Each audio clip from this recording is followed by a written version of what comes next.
Assalamualaikum warahmatullahi wabarakatuh. Perkenalkan, nama saya Olivia Kirani, NIM 2014020097.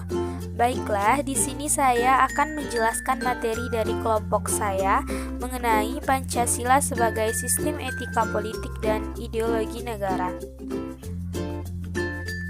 Baiklah, kita masuk kepada sistem etika politik dan ideologi-ideologi besar dunia. Ideologi berasal dari kata idea dalam kamus bahasa Inggris yang artinya gagasan. Kata logi yang berasal dari bahasa Yunani yaitu logos yang artinya pengetahuan. Jadi, dapat kita simpulkan bahwa ideologi ini mempunyai arti pengetahuan tentang gagasan-gagasan pengetahuan, tentang ide-ide, schemes of ideas, atau ajaran tentang pengetahuan dasar. Kita akan kepada pengertian ideologi sebagai sistem etika. Etika. Apa yang dikatakan dengan etika? Etika itu adalah suatu ilmu yang membahas tentang dan bagaimana kita dan mengapa kita mengikuti suatu ajaran moral tertentu, atau bagaimana kita harus mengambil sikap yang bertanggung jawab terhadap berbagai ajaran moral. Nah, contohnya kelompok etika itu adalah sebagai berikut. Pertama, etika umum, yaitu mempertanyakan prinsip-prinsip yang berlaku bagi setiap tindakan manusia.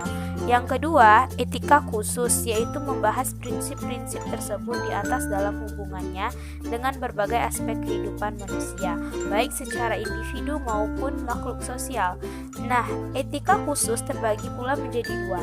Yang pertama, yaitu etika individual, membahas kewajiban manusia terhadap dirinya sendiri dan dengan kepercayaan agama yang diantaranya serta panggilan nuraninya, kewajiban dan bertanggung jawab terhadap Tuhannya. Kedua, yaitu etika sosial. Etika sosial membahas kewajiban tentang serta norma-norma sosial yang seharusnya dipatuhi dalam hubungan sesama manusia, masyarakat, bangsa, dan negara. Pertama, yaitu kapitalisme. Kapitalisme ini merupakan sebuah sistem memulai transtitusi di Eropa sekitar abad ke-16 sampai 19-an, yang artinya individu maupun kelompok dapat bertindak sebagai suatu badan tertentu yang dapat memiliki maupun melakukan perdagangan benda milik pribadi, terutama barang modal seperti tanah dan tenaga manusia. Dengan demikian, kapitalisme sangat berkemungkinan meraih keuntungan dan kekuatan dan kepemilikan modalnya dan menghegemoni arah pekerja atau konsumen untuk selalu tunduk dan memberikan keuntungan terhadap para kapitalis. Yang kedua, yaitu marxisme, memandang suatu masyarakat komunis memiliki segala sesuatunya untuk segala kehidupan yang produktivitas hasilnya yang maksimal, yang kemungkinan kebutuhan dasar untuk makan, tempat tinggal, dan pakaian akan disediakan oleh masyarakat. Yang ketiga, yaitu sosialisme, merupakan reaksi terhadap revolusi industri dan lebih didasarkan pada pandangan kemanusiaan, humanitarian. Paham sosialisme pada keyakinan yang dilakukan secara damai dan demokrasi. Wujud yang keempat, yakninya komunisme. Komunisme ini adalah salah satu ideologi di dunia yang mana mereka mementingkan individu pemilik dan mengesampingkan buruh. Secara umum, komunisme sangat membatasi agama. Ada rakyatnya dengan prinsip agama dianggap candu yang membuat orang berangan-angan. Kelima, anarkisme, yaitu sesuatu paham yang mempercayai bahwa segala bentuk negara, pemerintah, dan kekuasaan yang lembaga-lembaga yang mengumpulkan, suburkan penindasan terhadap kehidupan. Oleh karena itu, negara, pemerintah beserta perangkatnya harus dihilangkan dan dihancurkan.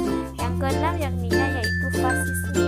Fasisme ini merupakan gabungan dari rasisme dan otoritarianisme yang berpusat pada suatu kemungkinan state pada mayoritas sekelompok orang tertentu negara yang menganut paham fasisme ini adalah yakinnya yaitu Italia dan Jerman.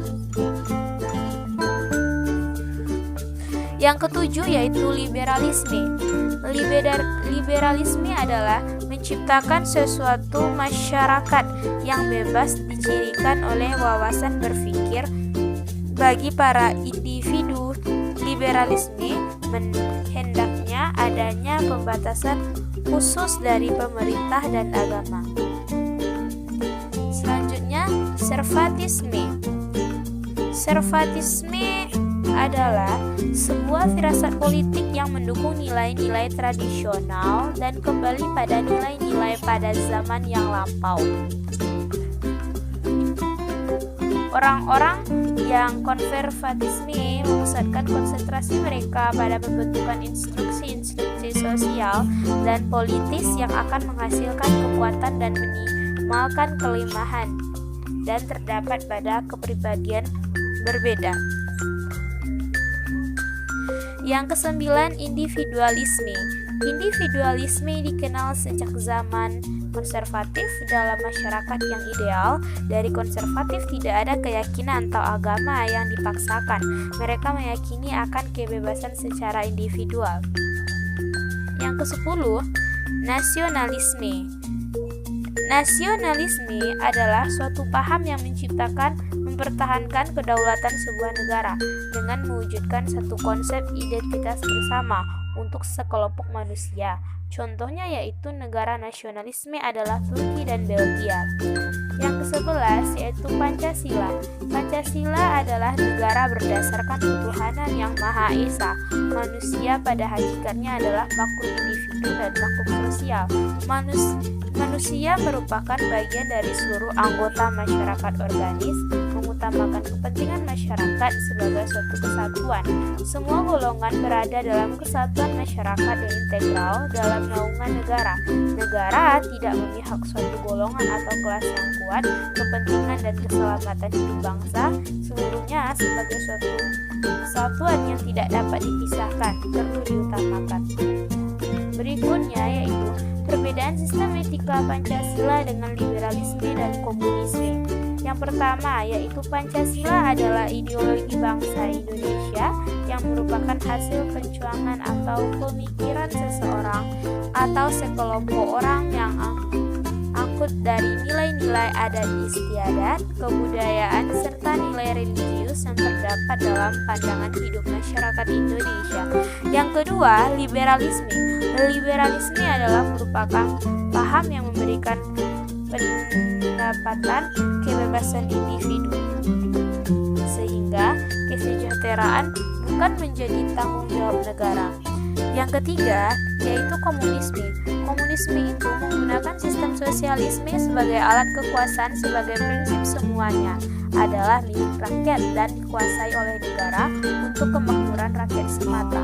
Lanjut, kita akan masuk pada tabel perbedaan ideologi. Yang pertama, dalam bidang agama. Menurut Pancasila, setiap individu bebas memilih agama-agama harus mematukan kepada masyarakat yang beradab. Dan menurut komunisme, agama merupakan candu masyarakat. Agama harus dijauhkan dari masyarakat autisme. Dan menurut liberal, setiap individu bebas memilih agama. Setiap individu bebas untuk tidak beragama. Yang kedua, dalam bidang hukum. Menurut Pancasila, masyarakat harus taat pada hukum negara dan harus melindungi masyarakat.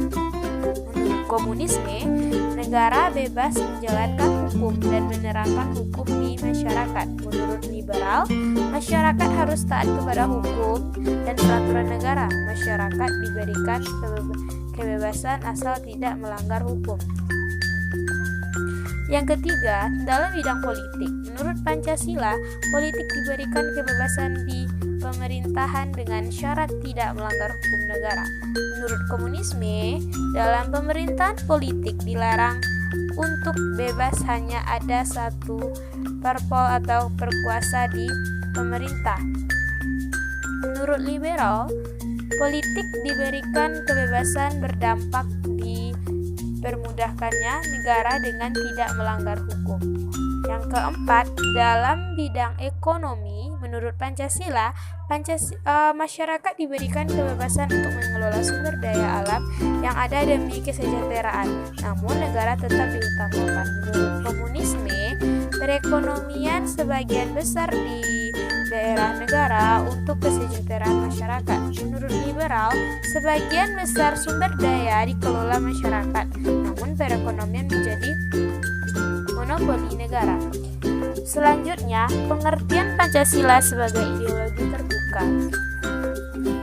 Pancasila sebagai ideologi terbuka adalah bahwa setiap nilai-nilai yang terkandung dalam Pancasila mencakup nilai ketuhanan, kemanusiaan, persatuan, kerakyatan, dan keadilan, dapat senantiasa dikembangkan untuk memenuhi tuntutan perkembangan hidup serta dinamika bangsa Indonesia tanpa harus mengganti dan menghilangkan nilai-nilai tersebut.